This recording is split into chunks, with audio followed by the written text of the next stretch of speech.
제가 근래에 이제 창세기를 이제 묵상했거든요. 이렇게 저도 이제 오랜만에 창세기 이렇게 쭉 한번 보고 있는데 창세기 이제 많은 이야기들이 있지 않습니까? 이제 내러티브, 그러니까 이야기 중심의 성경인데 여러 가지 이야기들이 있고 또 여러 가지 주인공들이 나오지만 역시나 제가 다시 한번 이번에 느낀 게 뭐냐면 역시나 재밌는 건 요셉 이야기예요. 그렇죠?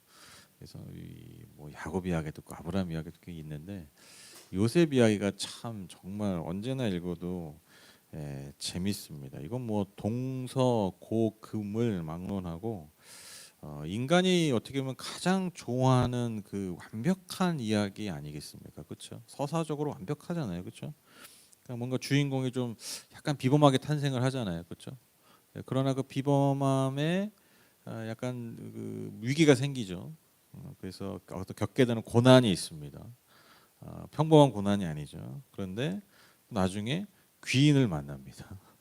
그래서 그 고난과 어려움을 극복하고 결국에는 어떤 큰 성취를 이루는 이 어떻게 보면 이 서사적으로 완벽한 모든 인간들이 좋아하는 예나 지금이나 좋아하는 그런 아주 흥미를 끄는 그런 이야기가 요셉의 이야기죠. 제가 방금 말한 것처럼 뭐 예나 지금이나 뭐 동과서를 막론하고 이 이야기를 좋아한다라는 것은 어떤 의미냐면 이 이야기 안에 이 요셉이라는 이 한 사람의 이 이야기 안에 우리 인간들이 예나 지금이나 모든 인간들이 좋아하고 추구하는 어떤 것들이 이 이야기 안에 담아져 있기 때문에 좋아하는 거예요. 이해되시죠? 그러니까 괜히 좋아하는 게 아니에요. 이 이야기 안에서 우리가 모든 인간이 원하는 어떤 가치들이 이 안에 있기 때문에 좋아해요. 우리도 마찬가지 아닙니까? 이 험난한 세상, 이 참 고난스러운 이 생애를 잘 극복해서 무언가 성취하고 무언가를 성공하고 싶어하는 것, 그게 모든 인간의 내재되어 있는 소망 아니겠습니까? 그렇죠? 그래서 이런 인간의 가장 어떻게 보면 원초적인 그 욕구에 아주 잘 부합하는 이야기가 요셉의 이야기라는 것이죠. 그렇죠? 그런데 우리는 이 요셉 이야기를요, 단지 한 인간이 하나님을 잘 섬겼더니 참 크게 성공했다라는 그러한 인생의 성공 스토리로 이 이야기를 축소시켜서는 안 된다라는 것입니다. 그러니까 이야기적으로 이 서사적으로는 정말 그 내용이 다 들어가 있는데, 근데 이 요셉의 삶과 이 이야기를 우리가 대할 때 우리가 깨달아야 되는 것은 하나님을 잘 믿었더니 하나님 끝까지 잘 섬기고 동행했더니 결국 인생이 잘 풀리는구나가 맞지만 그걸로만 이 이야기를 축소해서는 안 된다는 거예요. 제 말 이해되시죠? 그렇지 않다라는 게 아니라 그렇게 축소해서는 안 된다라는 거예요. 여러분 한번 생각해 보십시오. 하나님이 왜 창세기의 이 긴 이야기, 여러분 요셉 이야기가 꽤 길잖아요. 왜 이 긴 이야기를 이 중요한 순간 자리에 넣으셨을까? 우리가 항상 그걸 생각해 봐야 돼요. 단지 야 니들이 나 잘 섬기고 나 잘 따라오면 야 내가 좀 약간 굴릴 거거든.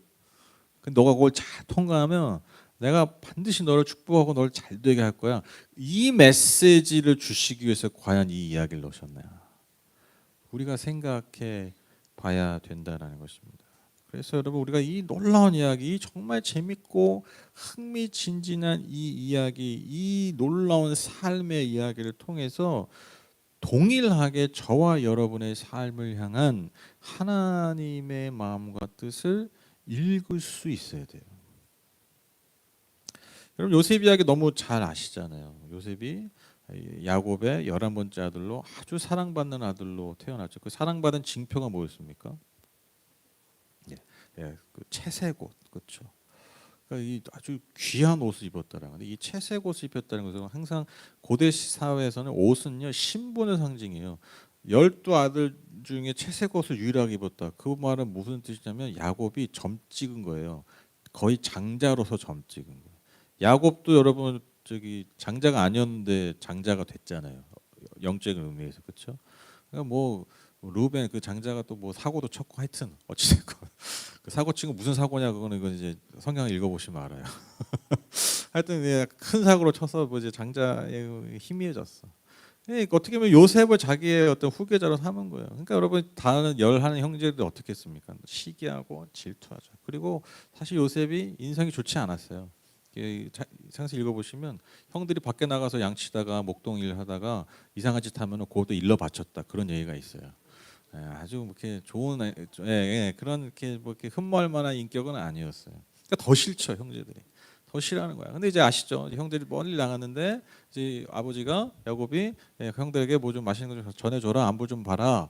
갔는데 이제 형제들이 이제 이때다 싶어서 죽이려고 했다가 이제 여러 반대에 의해서 그냥 종으로 팔아버립니다. 그래서 이제 애굽에 이집트에 종으로 팔려갔는데 거기가 팔려간 집이 어디였습니까? 바로 왕의 이 호위대장, 그러니까 요즘 말로 하면 경호죠, 경호대장. 그 사람 집에 머물게 되는데 그 하나님이 함께 하심을 보고 그 하나님께서 이 경호대장 갑자기 이름이 보디발인가요? 갑자기 이름 생각이 안 나네. 그 경호대장의 집에 이제 하나님 복을 주신 거예요. 그래서 모든 것을 다 맡기는 거예요.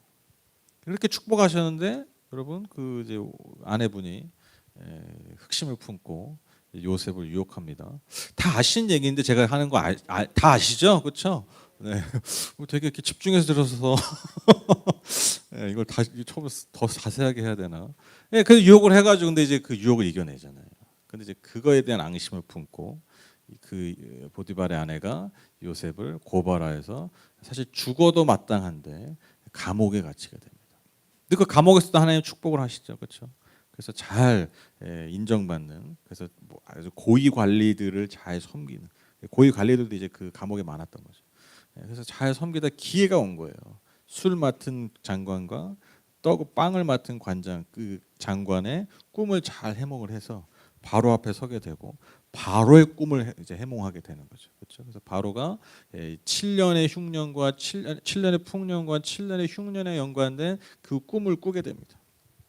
그것을 정말 지혜롭게 잘 풀이해 주니까 바로 왕이 이 모든 이 과정들을 잘 다스릴 자가 요셉밖에 없다. 그래서 그 요셉을 이집트의 국무총리를 세워서 그 풍년과 흉년의 기간을 잘 관리하게 맡기는 것이죠. 하루아침에 정말 비참하고 비루한 인생에서 이집트의 최고의 권력자의 자리로 오르게 되는 것이죠. 그런데 이제 그 7년의 풍년이 끝나고 나서 흉년이 드니까요. 어디까지 영향을 미쳤냐면 이집트뿐만 아니라 온 중동, 근동 모든 지방에까지 그 흉년이 임한 거예요. 그래서 멀리 살았던 그 요셉과 그 자녀들, 그 가족들도 그 흉년의 위기를 통해서 식량을 구하기 위해서 애굽으로 가게 됩니다. 거기서 이제 요셉을 다시 만나게 되는 거죠. 그래서 뭐 여러 가지 어떤 이슈들 사건을 통해서 이제 그 요셉이 자기 형제들에게 자신의 정체를 이제는 드러내고요. 그 정체를 드러낸 직후에 한 말이 바로 오늘 읽으신 본문입니다. 보시면 이리 가까이 오십시오 하고 요셉이 형제들에게 말하니 그제야 그들이 요셉 앞으로 다가왔다. 내가 형님들이 이집트로 팔아넘긴 그 아우입니다. 그러나 이제는 걱정하지 마십시오. 자책하지도 마십시오. 형님들이 나를 이곳에 팔아넘기긴 하였습니다만 그것은 하나님이 형님들보다 앞서서 나를 여기에 보내셔서 우리의 목숨을 살려주시려고 그렇게 하신 것입니다.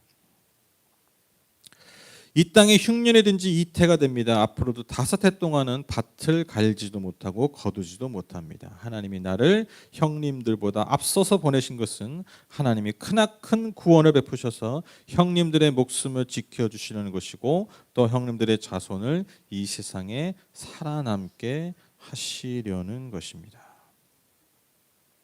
요셉은요, 형제들을 만나자마자 어떻게 이 만남의 순간을 해석하냐면 자신이 지나왔던 그 모든 과거를요 다시 재해석합니다. 자신이 겪었던 그 말도 안 되는 고난과 그 말도 안 되는 그 고통을 다시 재해석해요. 만약 여러분을 버리고 여러분을 노예로 팔았던 형제들을 또 이복 형제예요. 만나면 여러분 어떻게 하시겠어요? 그렇죠. 가만 안 두죠. 줄바따죠, 줄바따. 그렇죠. 그리고 내가 최고 권력자잖아요. 난리 나는 거죠. 메타작하고 메타작이 뭡니까? 정말 잔인하게 다루지 않겠습니까? 왜? 이 형제들 때문에 얼마나 큰 고통을 겪었냐고요. 아니 여러분 말이 버림받은 거지 그냥 버린 게 아니잖아요. 노예로 팔아버렸어요. 인간 이해의 삶으로 팔아버린 거예요. 그리고 그 겪었던 그 수많은 오해와 그 고통을 여러분 누가 알겠습니까? 요셉 아니면 몰라요. 우리는 요셉이 나중에 잘 됐으니까 뭐 그냥 그 이야기를 그냥 설렁설렁 읽을 수 있는데 그게 만약에 진짜 저와 여러분의 리얼 라이프 진짜 삶이었다 생각해 보세요. 한번 감정을 조금만 이입해 보시라고요. 여러분 네, 살아남을 수가 없어요. 뼈도 못 추리죠. 왜? 그게 팩트잖아요. 그게 사실이잖아요. 내가 겪은 고난, 내가 겪은 어려움, 그건 하나도 변한 게 없어요. 그거는 정해져 있는 이야기잖아요. 그런데 뭐가 달라진 거예요? 거기에 대한, 그 이야기에 대한, 과거에 대한 해석이 달라진 거예요. 자신의 과거를, 자신의 고난과 고통을 전혀 다르게 해석해요. 어떻게 해석합니까? 당신은 나를 죽이려 했지만 하나님은 그것을 통해서 오히려 당신들을 살리게 하신 거다. 이렇게 자신의 삶을 재해석해요. 정말 놀라운 장면입니다, 여러분. 이것만큼 놀라운 장면이 없어요. 당신들은 나를 죽이려 했지만 내가 살았고 그래서 이제 니들이 죽을 차례다가 아니라 내가 이날만을 기다려왔다가 아니라 하나님이 당신들을 통해 나를 죽이려 했던 그 사건을 통해서 오히려 역전해서 당신들을 살리려 하셨다. 그래서 그런 일이 벌어졌다. 그래서 나는 이제 괜찮다. 그래서 나는 당신들을 용서한다. 이렇게 얘기하는 거예요. 여러분 얼마나 놀라운 반전입니까? 얼마나 놀라운 삶의 재해석입니까? 여러분 이게 되게 중요합니다. 과거는요 고정이에요. 과거는 못 바꿔요. 벌어진 사건을 못 바꾼 거예요. 근데 요셉이 뭘 바꾼 거예요? 과거에 대한 해석을 바꾼 거예요. 완전히 달라진 거예요. 여러분 하나님은요 단순히 요셉을 높여주시기 위해서 요셉을 성공하게 해주시기 위해서 이러한 삶으로 이끌어 가신 게 아니라는 거예요. 요셉이 지금 말한 것처럼 그 형제들과 그 가족들만을 살리게 하신 게 아니라 여러분 이후에 나오는 이야기를 보시면 아시겠지만 여러분 요셉을 통해서 당시 그 많은 세상에 있는 사람들을 살리셨어요.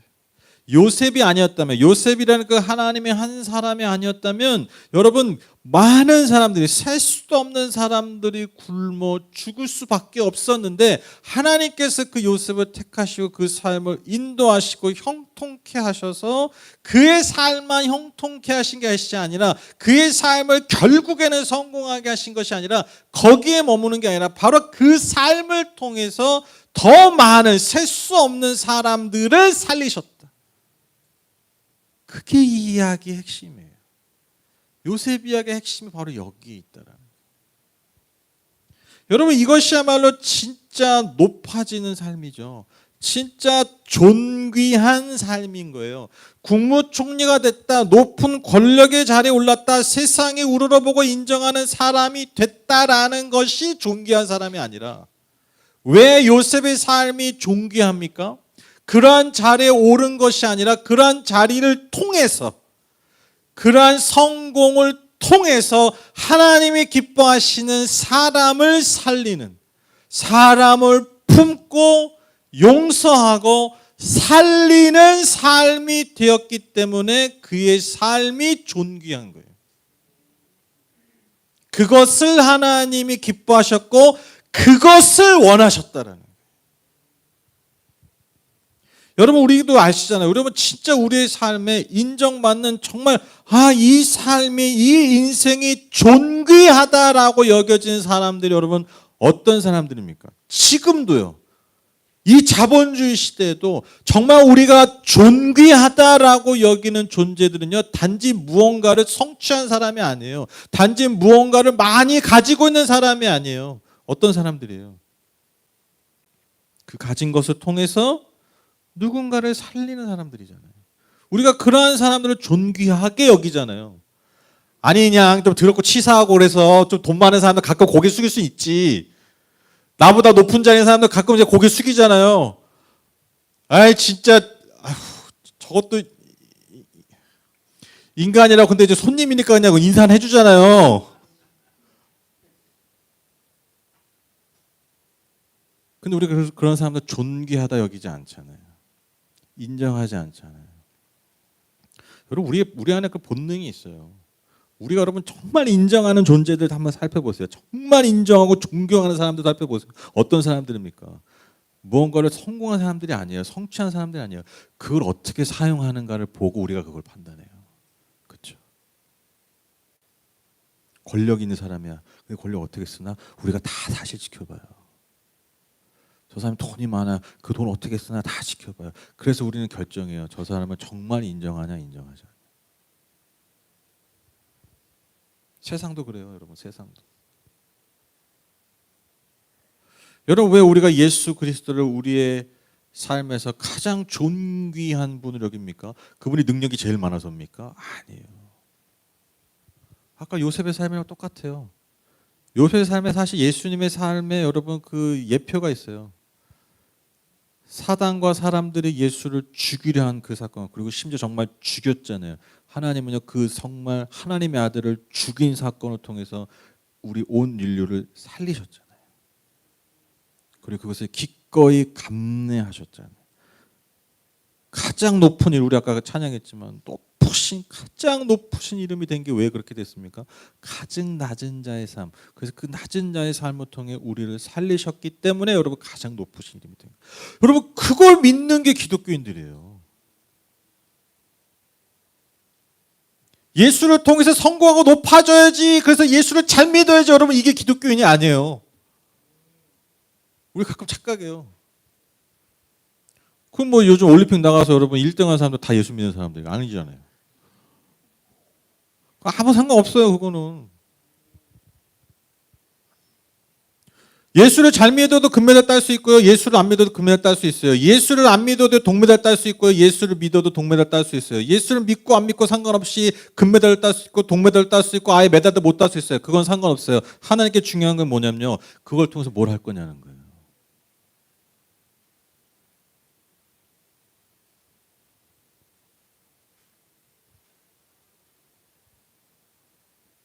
예전에 그 여러분 잘 아시는 이영표 선수가 그런 얘기 하더라고요. 자기의 평생의 축구 선수로서 정말 중요했던 게가 몇 경기가 있었대요. 중요했던 게 자신 생각할 때. 그래서 이 경기 때문에 정말 내 운명이 결정된다.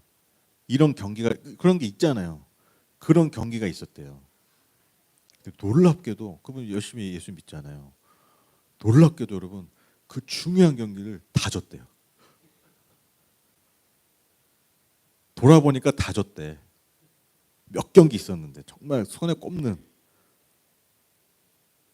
그분이 깨달은 게 그거래요. 아, 내가 정말 중요한 내 삶과 내 성공에 정말 중요한 경기, 그걸 꼭 이겼어야 되는 그 경기를 내가 다 졌는데 돌이켜 보니까 그게 사실 진짜 중요한 게 아니었구나 내 삶에서. 여러분 하나님은요 우리가 무언가를 성취하고 성공하든 때로는 무언가를 실패하고 좌절하든 하나님 그걸 통해서 우리의 삶이 결정되게 놔두시지 않아요. 그거는 결정적인 게 아니라는 거예요. 바로 그 순간에 우리가 어떤 선택을 하는가, 어떠한 삶을 선택하는가, 존귀한 삶이냐, 그렇지 않은 삶이냐. 여러분 요셉의 삶이 그렇잖아요. 성공을 하든 실패를 하든 그가 선택한 삶이 있잖아요. 그게 뭐예요? 그게 하나님 보시기에 존귀한 삶이에요. 그가 버림받았을 때도, 그가 실패했을 때도, 그가 심지어 감옥에 있을 때도, 그리고 심지어 가장 높은 자리에 있을 때도 그는 하나님 보시기에 존귀한 삶을 선택했더라.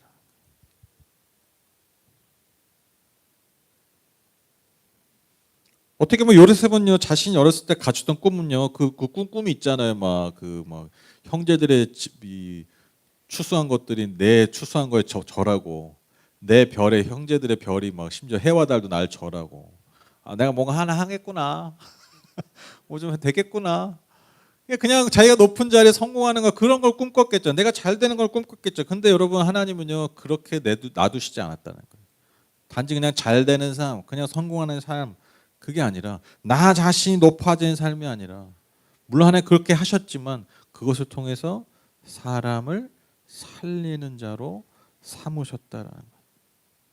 그렇게 그를 준비하셨고 그것을 위해서 그를 구원하신 거예요. 구원.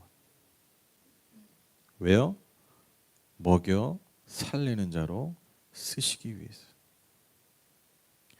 여러분 하나님께서 저와 여러분을 구원하시고 하나님의 자녀로 부르신 목적이 바로 여기에 있습니다. 또한 요셉처럼 우리가 이 땅에서 겪게 되는 많은 어려움과 고난의 이유와 목적도 여기에 있습니다. 그 어려움과 그 고난을 잘 극복해서 잘 먹고 살기 위함이 아니라 먹여 살리기 위해서.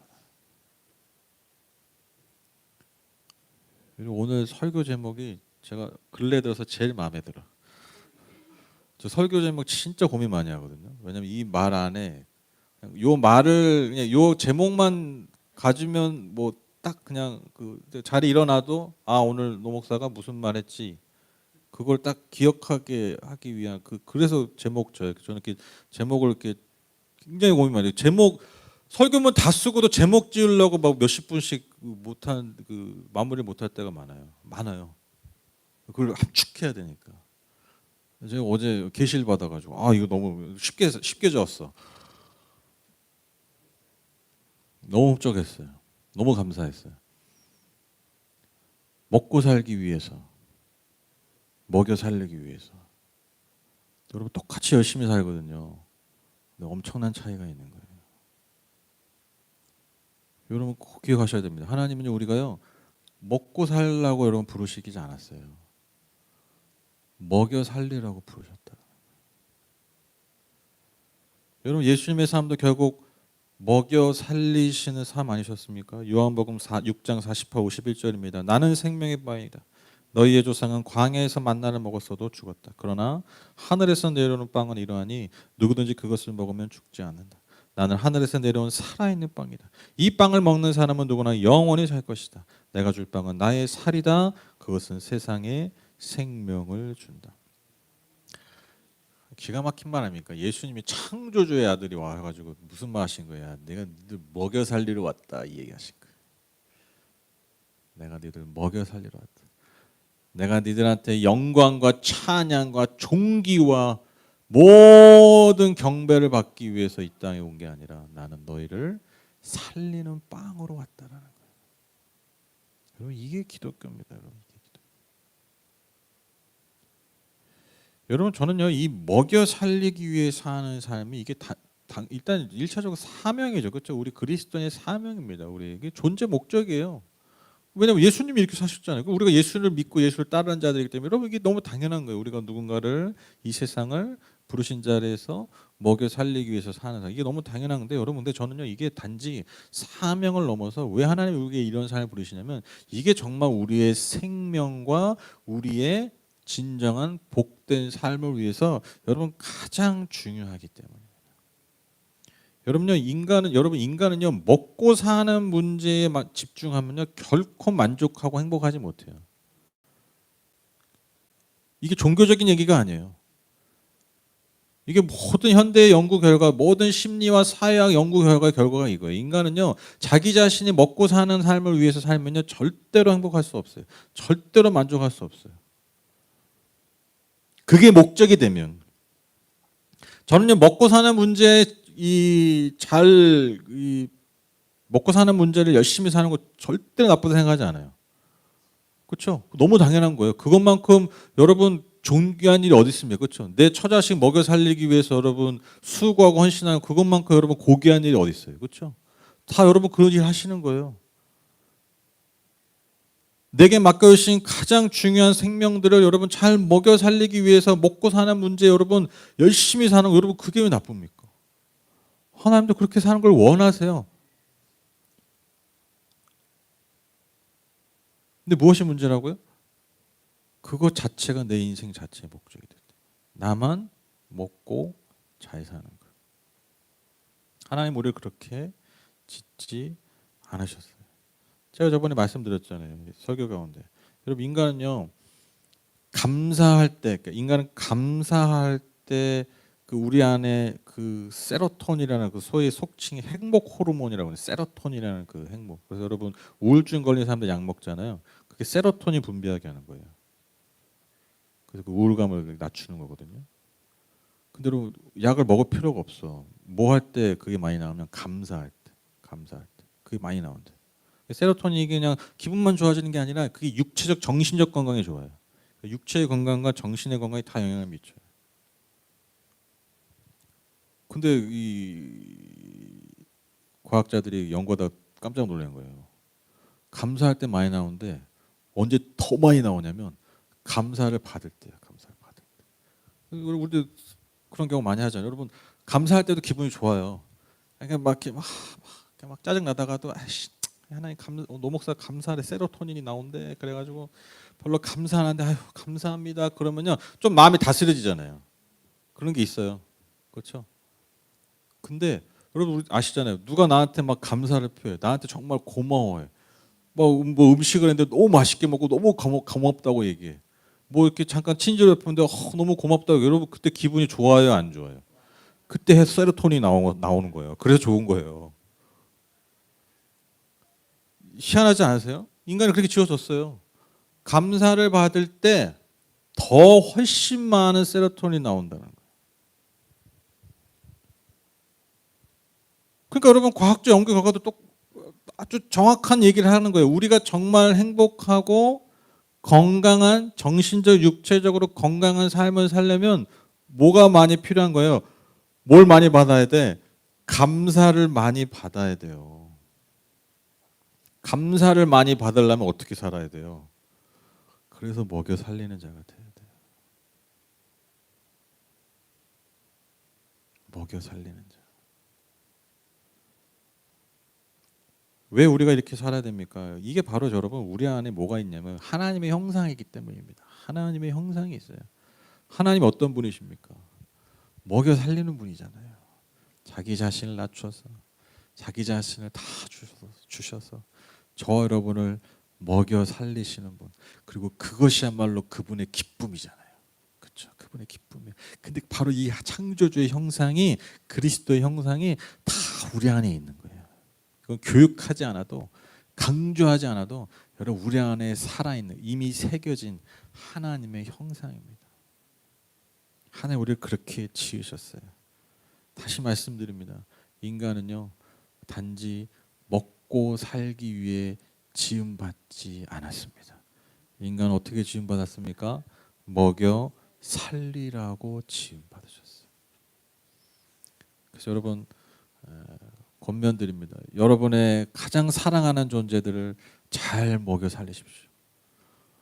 노 목사가 먹여 살리래 그리고 막 다 뛰쳐나가가지고 자식들은 굶기고 저기 남편 막 다 굶기고 뭐 그냥 알아서 해먹어 나 먹여 살리래 그리고 이제 다 그냥 밖으로 싸돌아다니는 게 아니라 1차적으로 뭐예요? 내 사랑하는 가족들 내게 맡겨진 그 가장 소중한 존재를 잘 먹여 살려야 돼요. 근데 여기서 먹여 살린다는 건 뭐만 있는 게 아니에요. 그냥 육체적인 그런 게 아니에요. 모든 전인적인 하나님 우리에게 주신 선한 것들로 잘 먹여 살리는 거예요. 특히 우리 부름 받았다니까요. 하나님의 말씀으로 또 먹여 살리는 거예요. 하나님의 선하고 귀한 것들을 우리 사랑하는 가족들을 잘 먹여 살리는 거예요. 이게 우리의 부르심입니다. 그리고 열심히 일하는 겁니다. 수고를 다해서 일해야 됩니다. 내일 그래서 출근해야 됩니다. 우리 다. 하기 싫어도. 왜? 먹여 살리기 위해서. 하나님 그것을 기뻐하십니다. 그 자체로 기뻐하세요. 그리고 한 걸음 더 나아가서 여러분 우리가 이 세상을 먹여 살려야 됩니다. 너무 부담스럽잖아요. 근데 여러분 부담 가지실 필요 없어요. 제가 늘 말씀드리죠. 우리에게 은사가 있어요. 내가 당한 고난이 있어요. 내가 겪었던 역경이 있어요. 요셉처럼 여러분만의 이야기가 있어요. 요셉이 그 시대의 사람들, 그리고 나를 버렸던 그 형제들, 나에게 고난을 줬던 그들을 먹여 살린 것처럼 여러분에게도 그러한 존재들이 있습니다.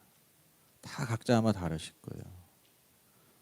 하나님 그들을 먹여 살리기 위해서 여러분 어떻게 보면 여러분의 삶의 이야기가 지금까지 써온 것입니다. 그들이 누구십니까?